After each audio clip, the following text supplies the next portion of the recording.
TSPSC group 1 pattern చూద్దాం. TSPSC group 1 లో మనకి మొత్తం 2 స్టెప్స్ ఉంటాయి. ఈ 2 స్టెప్స్ అంటే 2 స్టేజెస్. ఫస్ట్ స్టేజ్ ఏమో ప్రిలిమ్స్, నెక్స్ట్ ఏమో మెయిన్స్. ప్రిలిమ్స్ లో మనకి మొత్తం 150 క్వశ్చన్స్ ఉంటాయి, 150 మార్క్స్ ఉంటాయి, no negative marking. Prelims is objective exam. ఇది క్వాలిఫైయింగ్ ఎగ్జామ్, అంటే దీంట్లో వచ్చిన మార్క్స్ మనకి ఫైనల్ గా వచ్చే మనకి టోటల్ మార్క్స్ లో కలపం. కానీ ఇక్కడ ప్రిలిమ్స్ అనేది మనకి క్వాలిఫై అయితేనే మళ్ళీ మనకి మెయిన్స్ కి రాసే అవకాశం ఉంటుంది. మెయిన్స్ లో మనకి ఒకసారి మీరు ప్రిలిమ్స్ క్వాలిఫై అయిన తర్వాత మెయిన్స్ కి వస్తే మెయిన్స్ అనేది డిస్క్రిప్టివ్ ఎగ్జామ్. ఈ డిస్క్రిప్టివ్ ఎగ్జామ్ లో టోటల్ గా 7 పేపర్స్ ఉంటాయి. ఈ 7 పేపర్స్ లో ఒకటేమో ఇంగ్లీష్ పేపర్ ఉంటుంది.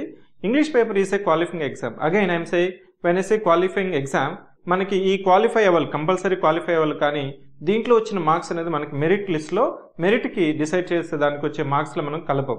సో రిమైనింగ్ పేపర్స్ మొత్తం 6 పేపర్స్ ఉంటాయి. 6 into 150 టోటల్ 900 మార్క్స్. ఒకసారి సిలబస్ చూస్తే టీఎస్పీఎస్సీ గ్రూప్ 1 ప్రిలిమ్స్ లో మొత్తం 13 సబ్జెక్ట్స్ ఉంటాయి, right from current affairs to logical reasoning. As I mention, total ఎన్ని క్వశ్చన్స్ ఉంటాయి? 150 క్వశ్చన్స్ ఉంటాయి, 150 మార్క్స్, నో నెగిటివ్ మార్కింగ్. ఇక్కడ ఎగ్జామ్ డ్యూరేషన్ వచ్చి మనకి టోటల్ గా 2.5 hours ఉంటుంది. ప్రిలిమ్స్ లో క్వాలిఫై అయిన వాళ్ళకి మనకి మెయిన్స్ ఎగ్జామ్ లో మొత్తం 7 పేపర్స్ ఉంటాయి. ఈ 7 పేపర్స్ లో ఇంగ్లీష్ అనేది క్వాలిఫైయింగ్ పేపరు. రిమైనింగ్ పేపర్స్ అంటే జనరల్ ఎస్ఏ నుంచి మనకి తెలంగాణ మూవ్మెంట్ అనేది మెరిట్ పేపర్స్ అంటాం.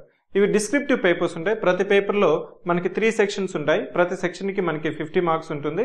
50 into 3 150, 150 into 6 టోటల్ 900 మార్క్స్. ఇది మనకి ప్రిలిమ్స్ మెయిన్స్ ఎగ్జామ్ ప్యాటర్న్ టీఎస్పీఎస్సీకి.